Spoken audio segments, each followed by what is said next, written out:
आपके अपने YouTube channel biology विद्यार्थी अदब में आप सभी लोगों का हार्दिक अभिनंदन करती हूँ और इसी के साथ साथ आप सभी को हमारा नमस्कार।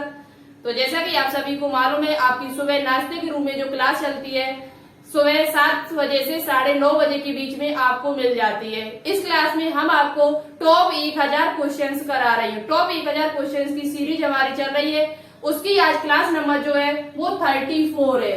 आज की जो क्लास नंबर है वो 34 है। आपसे एक रिक्वेस्ट करना चाहती हूँ कि अभी तक आपने पिछली सभी क्लासें नहीं देखी 1 से लेकर 33 तक, तो एक बार उनको जरूर देखिए, क्योंकि वहां पर हमने जो भी क्वेश्चन आपको कराए हुए सभी इम्पोर्टेंट क्वेश्चन है, आपके एग्जाम में आपको जरूर हेल्प करेंगे। यदि आप किसी भी एग्जाम की तैयारी कर रहे हो, चाहे सीपी नेट हो, आपका RUHS है, BSc नर्सिंग है, पैरामेडिकल है, फार्मेसी है, GSVM कानपुर है, BHU है, किसी भी एग्जाम की तैयारी 2021 में यदि आप कर रहे हो तो वो सभी क्वेश्चंस आपके लिए इम्पोर्टेंट रहेंगे। तो उन क्वेश्चंस को एक बार आप लोग जरूर देखें, ठीक है। आज की क्लास नंबर जो 34 है, इसमें हम आपको एनिमल किंगडम से बनने वाले MCQ कराएंगे। आपको पता है शाम को हमारी बायोलॉजी की थ्योरी क्लास चलती है, जिसमें हम आपको इस टाइम एनिमल किंगडम टॉपिक पढ़ा रहे हैं। एनिमल किंगडम में हमारे 3 फाइलम कंप्लीट हो चुके हैं, पॉलीफेरा, सिलेंडेटा और टीनोफेरा।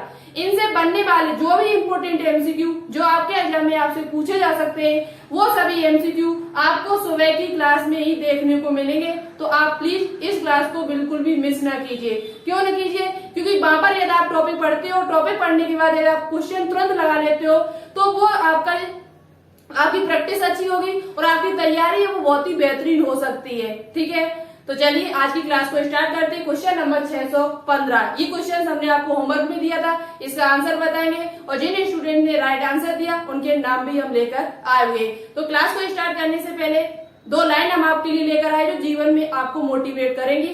लाइन क्या है? 2, जीवन में असफलताओं से मत घबराइए। जीवन में असफलताओं से मत घबराइए, यह तो आनी है। जीवन में असफलताओं से मत घबराइए, यह तो आनी है। समस्याओं के बिना जीवन की सुंदरता नहीं है। समस्याओं के बिना जीवन की सुंदरता नहीं है। अपने जीवन में यदि कोई असफलता, यदि आपने एक बार एग्जाम दिया और बाई चांस आप फेल हो जाते, हम तो कहते हैं भगवान जो भी स्टूडेंट यहाँ पर हमारे चैनल से तैयारी करें कोई भी फेल ना हो, सबका सिलेक्शन हो, ठीक है। यदि आप बाई चांस फेल हो जाते हो तो आप ये मत सोचना कह रहे मैं फेल हो गए अब नहीं मुझे एग्जाम देना दोबारा, ऐसा मत सोचना। जब आप बार बार असफल होके और सफलता की तरफ जाते हो, एक बार असफल हुए, 2 बार हुए और फिर सफलता आपको मिल जाती है तो आप बहुत खुश हो गए, बहुत अच्छा लगता है तब। तो कभी भी असफलताओं से न घबराइए, ठीक है। समस्याएं तो वो तो आती रहती चली जाएंगी, आती रहेंगी चली जाएंगी, यही तो जीवन है। जिसके जीवन में समस्याएं नहीं तो उसका जीवन ही क्या है, ठीक है। समस्याएं आती रहती है और चली जाती है, तो आप लोग बिल्कुल घबराइए नहीं, अच्छे से तैयारी कीजिए, अच्छे से बिल्कुल पढ़ते रहिए, लगातार मेहनत कीजिए, आपका सिलेक्शन जरूर होगा, आपको अपना टारगेट जरूर प्राप्त होगा, ठीक है। तो जीवन में असफलताओं से मत घबराइए, यह तो आनी है। समस्याओं के बिना सुंदरता नहीं है। तो चलिए आज की क्लास को स्टार्ट करते हैं। क्वेश्चन नंबर 615 हमने आपको होमवर्क में दिया था। इस क्वेश्चन का आंसर क्या था? निम्नलिखित में से एक कोशिकीय जीव में एक गुरु केंद्रक पोषण के कार्य के लिए है। कैसा केंद्रक? गुरु केंद्रक, यानी कि बड़ा केंद्रक। और दूसरा एक या अधिक सूक्ष्म केंद्रक जनन के लिए पाए जाते हैं। एक कोशिकीय जीव है, यूनिसेलुलर जीव है हमारा, उसमें एक है आपका वो गुरु केंद्रक है और जो पोषण कार्य करता है, तथा दूसरा जो है सूक्ष्म केंद्रक वो जनन के लिए सहायक है। तो ऐसा जीव कौन सा इनमें से है? ट्रिपोनोसोमा, पैरामीशियम, इग्लूना या अमीबा? इस क्वेश्चन का आंसर बहुत ही अच्छा दिया आप लोगों ने, मुझे बहुत अच्छा लगा। आप सभी को वेरी वेरी थैंक यू। इसका जो राइट आंसर है वो आपका पैरामीशियम है। क्या है? पैरामीशियम। ऑप्शन नंबर जो बी होगा वो इस क्वेश्चन का राइट आंसर होगा। पैरामीशियम जो आपका होता है ये संघ प्रोटोजोआ और फाइलम प्रोटिस्टा का है। किसे? प्रोटिस्टा, उसका जो संघ है प्रोटिस्टा है और प्रोटोजोआ संघ में ये रखा गया है। जगत प्रोटिस्टा और प्रोटोजोआ संघ में इसे रखा गया है। क्या देखो हम आपको क्लियर कर देते हैं।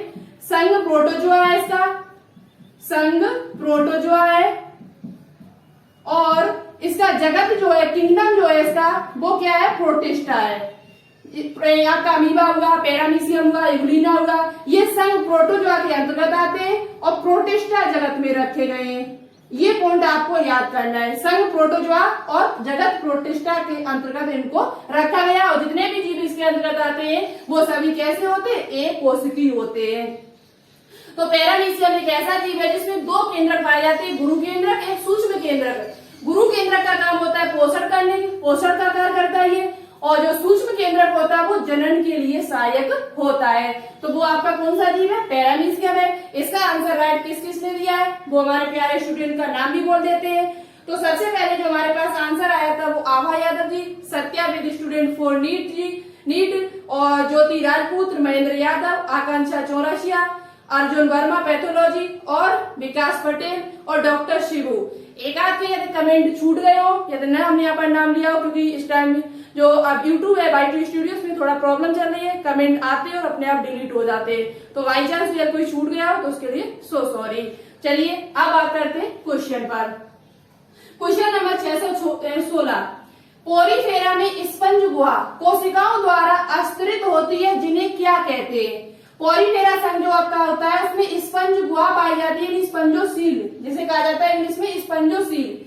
स्पंजो गुहा कोशिकाओं द्वारा आश्रित, किन कोशिकाओं के द्वारा स्पंज गुहा बनती है, किन स्पंज गुहा जो होती है उसमें पोरीफेरा में जो पाई जाती है स्पंजोसील, वो किन कोशिकाओं द्वारा बनती है, किन कोशिकाओं के द्वारा उसका निर्माण होता है। क्वेश्चन क्या है, ऑप्शन क्या है, ऑस्कुलम है, कोइनोसाइट्स है, मीसेनकाइमल कोशिका है, या ऑस्ट्रिया के द्वारा। तो देखो स्पंज गुहा को बनाने के लिए एक कोशिका पाई जाती है जिसका नाम है कोइनोसाइट्स। क्या नाम है उसका, कोइनोसाइट्स नाम की कोशिका होती है जो स्पंज गुहा की कोशिकाओं द्वारा आस्तरित होती है, यानी स्पंज गुहा है जो आपकी वो कोइनोसाइट्स नाम की कोशिकाओं द्वारा बनी हुई होती है। तो ऑप्शन नंबर जो बी होगा वो इस क्वेश्चन का राइट आंसर रहेगा। इसका भी है, इसका भी बी है। ठीक है, बात करते हैं क्वेश्चन नंबर 617, जंतु जगत में प्रथम बार, जंतु जगत यानी एनिमल किंगडम में प्रथम बार सीलोम वास्तविक देह गुहा कहां से प्रारंभ हुई थी, कहां से प्रारंभ हुई थी, कहां से प्रारंभ हुई थी, प्लेटी हेलमिंथी से, एसके हेलमिंथी से, एनिलिडा से, या सिलिंड्रेटा से। तो देखो आपको पता है जो आपका पहली बार जो आपकी सीलोमेट यानी कि आपको पता है सीलोम 3 प्रकार की होती है, ए सीलोमेट, सीडो सीलोमेट और सीलोमेट। तो वास्तविक जो देह गुहा है प्रगुहा वो किसमें पाई गई थी, प्रथम बार, पहली बार, ये आपसे पूछा गया है। तो हम आपको कई बार बता भी चुके हैं, वीडियो में बार बार बताते ही रहते हैं कि जो वास्तविक देह गुहा है वो आपकी एनिलिडा से प्रारंभ हुई थी। किससे प्रारंभ हुई थी, जो वास्तविक सीलोम इसमें पाई जाती, वास्तविक बॉडी कैविटी जो होती है वो आपकी एनिलिडा संघ में देखी गई थी। किसमें देखी गई थी, एनिलिडा में। तो ऑप्शन नंबर जो सी होगा वो राइट होगा, जबकि एसके हेलमिंथीज में आपकी कैसी थी, स्यूडोसीलोम, और बाकी के पीछे वाले जितने भी आपके पोरीफेरा से लेकर और प्लेटी हेलमिंथी उनमें सभी में कैसी है, ए सीलोमेट है। ठीक है, फिर आपको क्लियर हो चुका होगा। तो ऑप्शन नंबर जो सी होगा वो राइट आंसर होगा। बात करते हैं क्वेश्चन नंबर 618, तंत्रिका कोशिकाएं अनुपस्थित होती है, तंत्रिका कोशिकाएं यानी कि नर्व सेल्स किसमें एब्सेंट होती है, पोरीफर्स में, निडेरियंस में, निवेटोड्स में, या मच्छरों में। देखो मच्छरों में पाई जाएगी क्योंकि ये अर्थोपोडा का है। निवेटोड्स इसे एसके हेलमिंथीज भी कहा जाता है, निवेटोड को क्या कहा जाता है, एसके हेलमिंथीज के नाम से भी जाना जाता है, तो इसमें भी पाई जाएगी। निडेरिया, निडेरियंस या पोरीफर्स, तो हमने आपको बताया था निडेरिया वाली वीडियो जो सिलिंड्रेटा हमारा है उसमें हमने आपको बताया था कि इसमें तंत्रिका पाई जाती है, तंत्रिका कोशिकाएं जो होती है वो आपकी पाई जाती है। जबकि पोरीफर जो आपका पहला संघ है आपका पोरीफेरा, फाइलम पोरीफेरा जो सबसे प्रिमिटिव आपका फाइलम है उसमें तंत्रिकाएं नहीं पाई गई थी, उसमें तंत्रिकाएं अनुपस्थित थी। तो आपका ऑप्शन नंबर जो ए होगा वो राइट आंसर होगा। तंत्रिका कोशिकाएं किसमें अनुपस्थित है, तो वो आपकी पोरीफर्स में अनुपस्थित होती है, इसमें तंत्रिका कोशिकाएं नहीं पाई जाती है। तो ऑप्शन नंबर जो ए होगा वो इस क्वेश्चन का राइट आंसर रहेगा। बात करते हैं क्वेश्चन नंबर 619, स्क्रीनशॉट लेना चाहते हो तो ले सकते हो। ठीक है,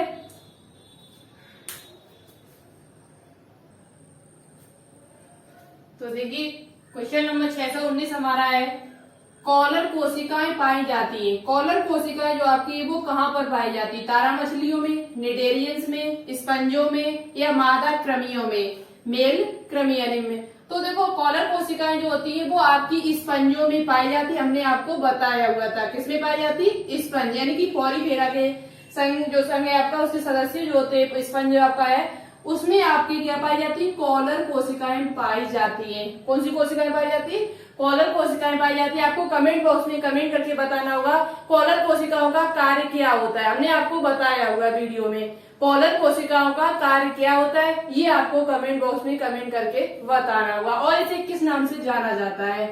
तो कॉलर कोशिकाएं कहाँ पाई जाती है? स्पंजों में पाई जाती है, जो पॉलीफेरा से संबंधित है। आपका बात करते हैं क्वेश्चन नंबर 620। पॉलीफेरा में वर्गीकरण का आधार है। पॉलीफेरा में वर्गीकरण का क्या आधार है? किस प्रकार से वर्गीकरण? देखो वर्गीकरण हमने आपको बताया नहीं, वहां पर इम्पोर्टेंट नहीं था तो हमने बताया भी नहीं, लेकिन यहाँ से क्वेश्चन ये मिला मुझे, तो यहाँ हम आपको थोड़ा डिटेल से करा देंगे किस प्रकार से वर्गीकरण इनका किया है, कितने वर्गों में इन्हें बांटा गया था। तो 3 वर्गों में इनको बांटा गया था। अब वो किसके आधार पर है? पॉलीफेरा में वर्गीकरण का आधार क्या है? तो पॉलीफेरा में समिति के आधार पर बांटा गया, कि शाखित के आधार, कंटिकाएं की प्रजनन के आधार पर। तो देखो पॉलीफेरा में जो वर्गीकरण किया गया है वो कंटिकाओं के आधार पर किया गया है। क्या इसके आधार पर? कंटिकाओं। कंटिकाएं कहाँ पाई जाती है? जैसे आपका ये स्पंज हुआ, क्या हुआ? स्पंज, माना कि आपका क्या हुआ? स्पंज। तो इसके बाहर ये कंटिकाएं पाई जाती है। क्या पाई जाती है? कंटिकाएं पाई जाती है। क्या पाई जाती है? कंटिकाएं। इन्हीं के आधार पर इसका वर्गीकरण किया गया है। किसका? पॉलीफेरा का। पॉलीफेरा का जो वर्गीकरण का आधार है क्लासिफिकेशन का, बेस क्या है? तो वो आपकी कंटिकाएं, और कंटिकाएं जो होती है वो किसकी बनी होती है? CaCO3 की बनी होती है। कैल्शियम कार्बोनेट की ये कंटिकाएं बनी हुई होती है। अब देखो वर्गीकरण हम आपको थोड़ा बता देते क्योंकि हमने ये वीडियो में आपको बताया नहीं। तो 3 वर्गों में बांटा गया है। कितने वर्गों में बांटा गया? 3 वर्गों में। पहला वर्ग जो आपका है वो क्या है? कैलकेरिया। क्या है? कैलकेरिया। कैलकेरिया देखो याद करने में ना थोड़ा तो आपको कोई दिक्कत नहीं याद करने में। कैलकेरिया के अंतर्गत क्या आता है आपका? तो साइकोन आता है, जिसे साइफा कहते हैं। इसके अंतर्गत आपका क्या आता है? साइकोन। ये समुद्रवासी है, हमने आपको पहले बताया। ये कैसे? समुद्रवासी सभी।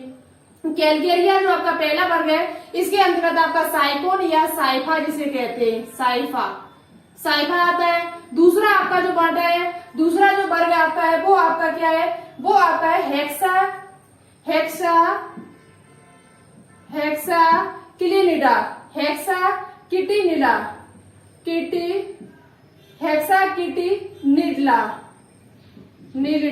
ठीक है। इसके अंतर्गत क्या आता है? तो इसके अंतर्गत आपका यूप्लिकिटेला आता है। यूप्लिकिटेला, ठीक है, जो आपका। और तीसरा आपका जो वर्ग है वो आपका है क्या? डेमोस्पोंजिया,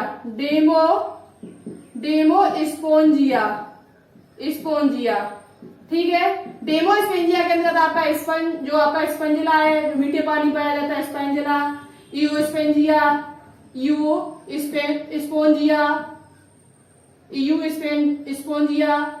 स्पेंजिला और हेक्साकिटिनिडा के अंदर यूप्लिकिटेला और कैलकेरिया के अंतर्गत आपका साइकोन आता है। तो 3 प्रकार से वर्गीकरण किया गया इनका, 3 वर्गों में इनको बांटा गया है। और वो भी आपका, और उनके ऊपर किसके आधार पर बांटा गया? कंटिकाओं के आधार पर। तो एक बार याद करना चाहो तो कर सकते हो, वैसे पूछा नहीं जाएगा आपसे, ठीक है। पूछा जाएगा तो इतना पूछा जा सकता है कि पॉलीफेरा में वर्गीकरण का आधार क्या है? तो कंटिकाओं के आधार पर बांटा गया है।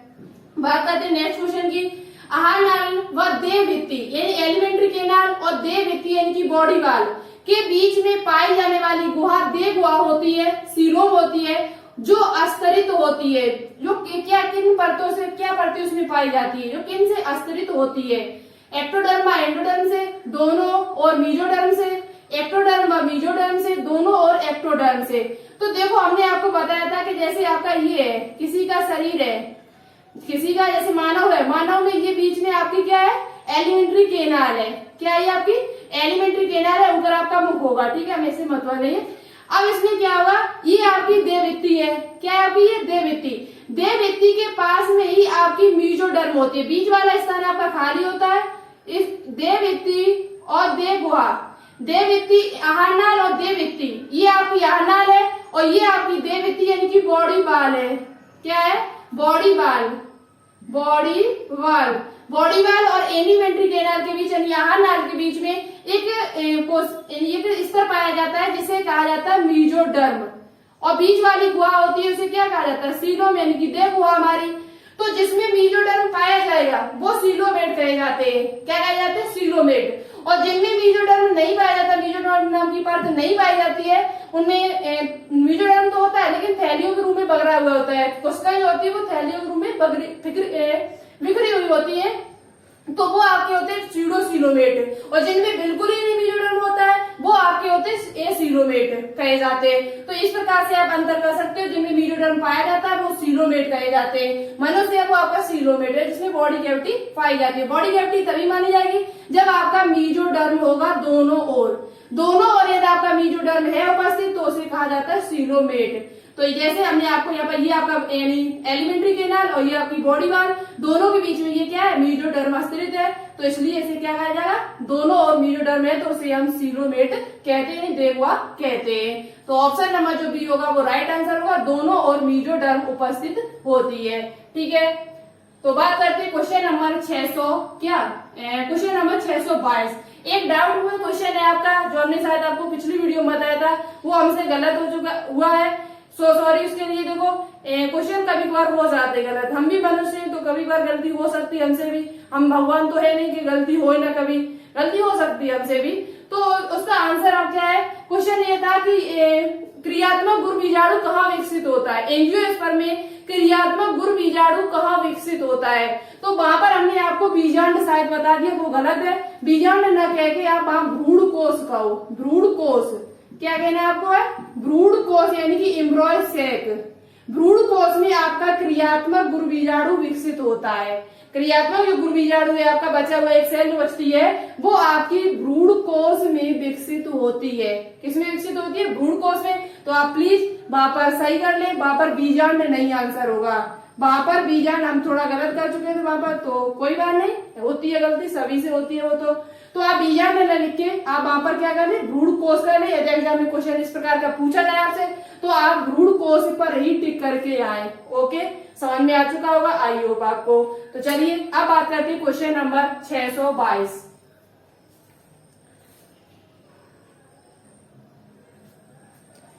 तो क्वेश्चन नंबर 622 देखते हैं। क्वेश्चन नंबर 622 है बायोलुमिनेसेंस। बायोलुमिनेसेंस जिसमें जीव प्रकाश उत्पन्न कर सकता है, किस संघ के जंतुओं का मुख्य लक्षण है। बायोलुमिनेसेंस का मतलब होता है जैव संदीप्ति। क्या होता है, ऐसे जीवधारी जो प्रकाश उत्पन्न करते हो, जैव संदीप्ति कहा जाता है इंग्लिश में, हिंदी में सॉरी क्या कहा जाता है, जैव संदीप्ति। जैव संदीप्ति बायोलुमिनेसेंस का मतलब होता है जैसे हिंदी में कहा जाता है जैव संदीप्ति, जिसमें जीव प्रकाश उत्पन्न कर सकता है। क्या उत्पन्न कर सकता है, प्रकाश उत्पन्न कर सकता है। यह किस संघ के जंतुओं का मुख्य लक्षण है। हमने आपको टीनोफोरा में बताया तो आपको आंसर इसका पता चल चुका होगा। इसका एक मुख्य लक्षण है किसका, टीनोफोरा का। संघ टीनोफोरा के अंतर्गत जो भी जीव आते हैं उनमें एक मुख्य लक्षण है, उनमें बायोलुमिनेसेंस पाया जाता है। एक प्रकार की कोशिकाएं पाई जाती है जो आपकी क्या करती है, प्रकाश उत्पन्न करती है। जिस प्रकार से आपने जुगनू देखा होगा रात में चमकता है, उसी प्रकार से ये प्रकाश उत्पन्न करते हैं। तो ये किसका लक्षण है, एक मुख्य टीनोफोरा के सदस्यों का। ऑप्शन नंबर जो सी होगा वो इस क्वेश्चन का राइट आंसर रहेगा। ठीक है, बात करते हैं क्वेश्चन नंबर 623।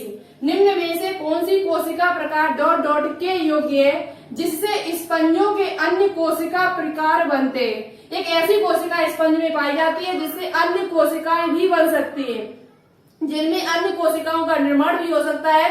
वो कौन सी कोशिका है, थीसोसाइट है, पिनेकोसाइट्स है या नाइडोसाइट्स है या आर्कियोसाइट्स है। तो देखो एक कोशिका है जिसका नाम है आर्कियोसाइट्स। आर्कियोसाइट्स नाम की एक कोशिका होती है, वो ऐसी कोशिका है जो अन्य कोशिकाओं को बनाने में भी सहायक होती है। आपने सुनी हुई टोटिपोटेंसी कोशिका, वो भी कोशिका अन्य प्रकार की कोशिकाओं बनाने में सहायक होती है, उसी प्रकार की ये। तो ऑप्शन नंबर जो डी होगा वो इसका राइट आंसर होगा आर्कियोसाइट्स कोशिका। आर्कियोसाइट्स कोशिका स्पंज में एक ऐसी कोशिका है जो अन्य कोशिका प्रकार को भी बना सकती है। ठीक है, तो कौन सा ऑप्शन होगा, डी ऑप्शन होगा। बहुत ही इंपोर्टेंट क्वेश्चन है, इसे अच्छे से याद कर लेना। बात करते हैं क्वेश्चन नंबर 624। संघ टीनोफोरा में कौन सा लार्वा पाया जाता है। जिन्होंने क्लास देखी होगी उनके दिमाग में आंसर आ चुका होगा सेकंडों में। संघ टीनोफोरा में कौन सा लार्वा पाया जाता है? तो संघ टीनोफोरा के सदस्यों में उस लार्वे का नाम है सीडपिड लार्वा। क्या नाम है? सीडपिड। क्या नाम है लार्वा का? सीडपिड। तो संघ टीनोफोरा के सदस्य में उनमें आपको पता है इनडायरेक्ट डेवलपमेंट पाया जाता है, प्रत्यक्ष परिवर्धन होता है, तो उनमें लार्वा बनता है। क्या बनता है? लार्वा। लार्वा से फिर वयस्क बनता है वो, तो उस लार्वे का नाम है सीडपिड लार्वा। और जबकि मेढक के लार्वे का नाम क्या है? टेडपोल होता है। तो ऑप्शन नंबर जो डी होगा वो इस क्वेश्चन का राइट आंसर होगा। सीडपिड नाम का लार्वा किसमें पाया जाता है? तो संघ टीनोफोरा के सदस्यों में पाया जाता है। और आपको पता है संघ टीनोफोरा के जो सदस्य होते हैं उनमें क्या होता है, वो मुख्यतः उनमें लैंगिक जनन पाया जाता है। आपको पता है पहले से कि इनमें मुख्यतः कौन सा जनन होता है? तो केवल इनमें लैंगिक जनन होता है। कौन सा जनन होता है? लैंगिक जनन ये ओनली करते हैं, जबकि आपके सिलिंड्रेटा के थे वो अलैंगिक और लैंगिक दोनों ही करते थे। ओवेलिया नाम का एक जीव था, वो तो आपका लैंगिक और अलैंगिक दोनों ही करते थे, उसमें मेडुसा और पॉलिप दोनों ही पाए जाते थे। ठीक है, तो ऑप्शन नंबर जो इसका डी होगा वो राइट आंसर होगा। क्वेश्चन नंबर 624 की बात करते हैं आगे। ठीक है, तो देखिए क्वेश्चन नंबर 625, इसका आंसर आपको कमेंट बॉक्स में कमेंट करके बताना होगा। हम आपको बता चुकी है। पश्चिम विकीय कंगधर, कैसे? कंगधर का मतलब कोम, जिसमें कोम पाया जाता है। कंगधर पट्टिका किसका लक्षण है? फाइसेलिया का, प्लूरोब्रैकिया का, साइकोन का, चपटे क्रमी का।